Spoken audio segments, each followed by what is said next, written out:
Hello दोस्तों, हमारे channel में आपका फिर से स्वागत है। तो दोस्तों, सी प्रोग्रामिंग में आज हम सीखेंगे फॉर लूप्स के बारे में। तो सबसे पहले आज हम देखेंगे for loop. What is for loop, यानी कि फॉर लूप क्या है, syntax of for loop, for loop का सिंटेक्स। उसके बाद एक एक्सप्लेनेशन वाला एक प्रोग्राम देख लेंगे और उसको हम एक बार प्रोग्राम फिर से एक बार करके हम उसे देखेंगे ताकि आपके सारे प्रॉब्लम्स दूर हो जाए। ठीक है, तो चलिए शुरू करते हैं। सबसे पहले है व्हाट इज़ फॉर लूप। तो फॉर लूप एक है एंट्री कंट्रोल लूप। और एंट्री कंट्रोल किस लिए, क्योंकि यहाँ पर कोई भी कंडीशन या पूरा का पूरा लूप प्री टेस्ट होता है, यानी कि पहले टेस्ट होता है और उसके बाद स्टेटमेंट एग्जीक्यूट किया जाता है। अगर कंडीशन फुलफिल हुई तो, यानी कि सेटिस्फाई कंडीशन हुई तो। ठीक है, अब हम एक बार इसका सिंटेक्स देख लेते हैं। तो सिंटेक्स है फोर। यहाँ पर आपको फोर कीवर्ड लिखना पड़ेगा, फोर। उसके बाद यहाँ पर आएगी एक ब्रैकेट्स और सबसे पहला आएगा इनिशियलाइज, यानी कि लूप स्टार्ट कहाँ से होगी। उसके बाद आएगी कंडीशन, यानी कि कब तक ये चलेगी। और उसके बाद इंक्रीमेंट या डिक्रीमेंट, यानी कि जहाँ जिस वैल्यू से स्टार्ट होगी उसमें कोई भी आपको इंक्रीमेंट या डिक्रीमेंट करना हो तो आप यहाँ पर इसे लिखना है, करना होगा तो आपको यहाँ पर लिखना पड़ेगा।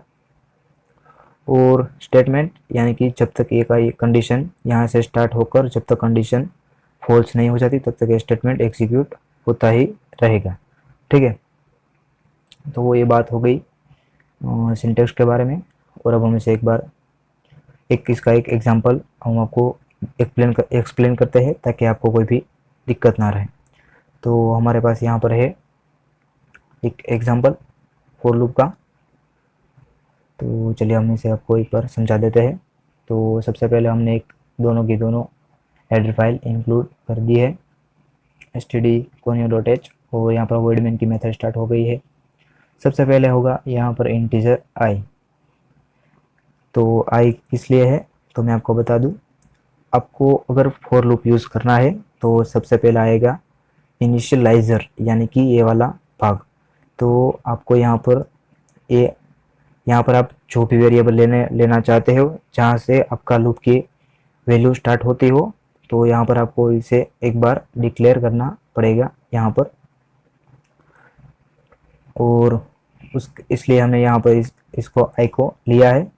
और यहाँ पर आई लेस देन 5, यानी कि हम यहाँ पर आई की जो भी वैल्यू है वो जब तक 5 से लेस है, यानी कि 5 से कम है, तब तक ये लूप चलनी चाहिए। और एवरी टाइम आई की वैल्यू प्लस प्लस होने की, यानी कि एक बार इसकी वैल्यू प्लस होनी चाहिए वन टाइम। ठीक है, तो इस एग्जाम्पल को आइए समझते हैं। तो यहाँ पर है इंटीजर आई, जो कि इसका हमें इस वेरिएबल को हमने कोई भी वैल्यू असाइन नहीं की है, तो इसकी डिफ़ॉल्ट वैल्यू होगी 0। और यहाँ पर आई यहाँ से स्टार्ट होगा, आई इज इक्वल टू 0 से, यानी कि आई की वैल्यू हुई 0। और सबसे पहले आई वैल्यू होगी 0, आई लेस देन 5, यानी कि 0 लेस देन 5, तो कंडीशन क्या हुई, ट्रू। तो क्या करेगा कंपाइलर, यहाँ से यहाँ इस वाले ब्लॉक में आ जाएगा। और यहाँ से आते ही सबसे पहले प्रिंट करेगा प्रिंट एफ %d और आई, यानी कि आई की वैल्यू क्या है 0, तो यहाँ पर सबसे पहले आएगा 0। उसके बाद क्या होगा, कंपाइलर यहाँ पर 0 डिस्प्ले हो गया। उसके बाद क्या होगा, ए वाला भाग है, ए वाला कॉल होगा लास्ट में। ठीक है, तो यहाँ पर होगा आई प्लस प्लस, यानी कि आई इज इक्वल टू 0 से आई प्लस प्लस, यानी कि आई की वैल्यू हो गई 1। तो कंपाइलर यहाँ से यहाँ आएगा, सबसे पहले ए वाला भाग को एग्जीक्यूट करने के बाद फिर से यहाँ पर आएगा। यहाँ पर आई की वैल्यू हो गई है 1। ठीक है, तो यहाँ पर आएगा 1 लेस देन 5, यानी कि कंडीशन ट्रू।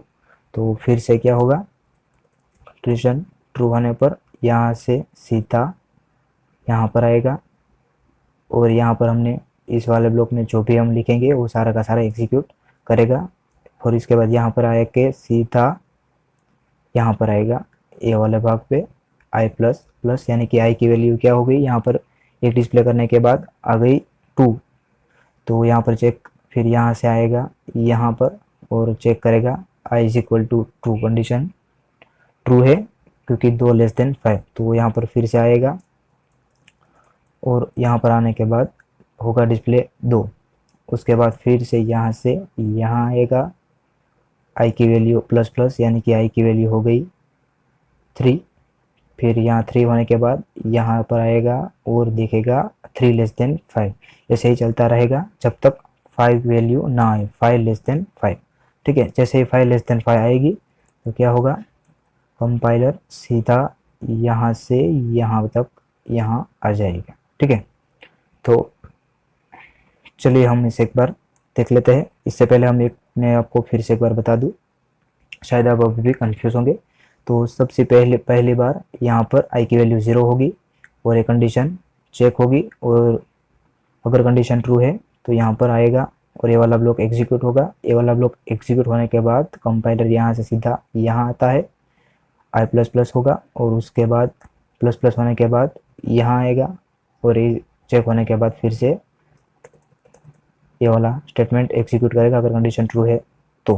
ठीक है, तो चलिए हम इसे एक बार प्रोग्राम में देख लेते हैं।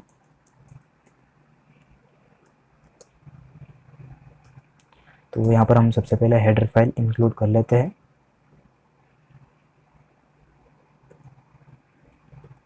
इंक्लूड stdio.h और उसके बाद stack include conio.h void main, और यहाँ पर हम लिख लेते हैं get ch, यहाँ पर लिख लेते हैं clr scr।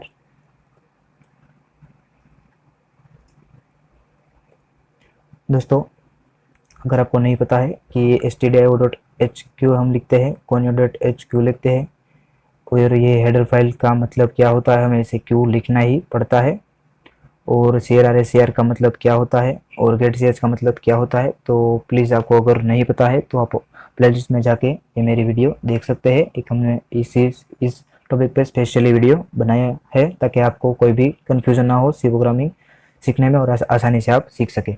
अगर आपको पता है कि CLR हम इसे यहाँ पर क्यों लिखते हैं और इसका यूज़ क्यों क्या होता है, गेट ch का मतलब क्या होता है, उसे हम क्यों लिखते हैं, तो प्लीज़ हमें कमेंट करके ज़रूर बताएं।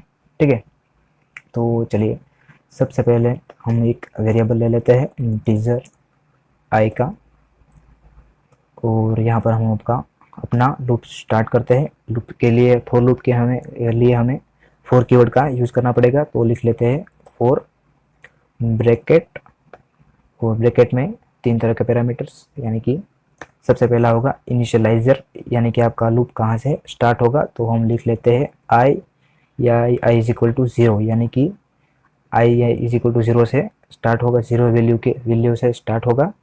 कब तक चलेगा, तो जब तक आई की वैल्यू 6 से छोटी होगी तब तक ये लूप हमारी चलनी चाहिए, और हम इस यहाँ पर वैल्यू को इंक्रीमेंट कराएंगे ताकि कोई एक समय पर ये लूप एकदम कंडीशन ट्रू हो और एग्जिट हो जाए, वरना क्या होगा कि अगर हम माइनस माइनस लिखेंगे तो लूप चलता ही जाएगा और आपको प्रोग्राम बंद करना पड़ेगा। ठीक है, अगर आपको ये नहीं पता तो आप एक बार माइनस माइनस लिख के देख लीजिएगा। तो हमने क्या किया, आई इज इक्वल टू 0 ले लिया और i<6 i प्लस प्लस। अब हम यहाँ पर आता है स्टेटमेंट्स, तो हम क्या करते हैं, एक स्टेटमेंट लिख लेते हैं प्रिंट f/n, और हम यहाँ क्या करते हैं आई की वैल्यू डिस्प्ले करा लेते हैं ताकि हमें पता चले कि ये लूप कितनी बार चलता है। ठीक है, तो चलिए इसे एक बार हम सेव कर लेते हैं। सेव हो गया, और एक बार हम कंपाइल कर लेते हैं, कंपाइल भी सक्सेसफुल, और एक बार रन करके देख लेते हैं। तो देखिए यहाँ पर 0 1 2 3 4 और 5 आ रहा है, यानी कि सबसे पहले होगा 0, तो यहाँ से आएगा यहाँ पर i 0, फिर यहाँ पर आई प्लस प्लस होगा और यहाँ पर ये चेक होगा, यानी कि 0 से क्या हो गया यहाँ पर 1 और यहाँ पर 1 चेक होगा, 1 लेस देन 6 अगर कंडीशन ट्रू है तो प्रिंट यहाँ ये वाली वैल्यू 1 यहाँ पर डिस्प्ले होगा। फिर से यहाँ पर आएंगे प्लस प्लस होगा, आई इज इक्वल टू 2 होगा, 2 लेस देन 6 होगा, ये फिर से प्रिंट होगा। ऐसा चलता ही रहेगा जब तक आई की वैल्यू 5 होकर यहाँ पर आई प्लस प्लस में 6 नहीं हो जाती। ठीक है, तो आज के वीडियो में बस इतना ही। अगर आपको वीडियो अच्छा लगा हो तो प्लीज़ एक लाइक करिए, शेयर करिए और सब्सक्राइब करना ना भूलें। Thank you.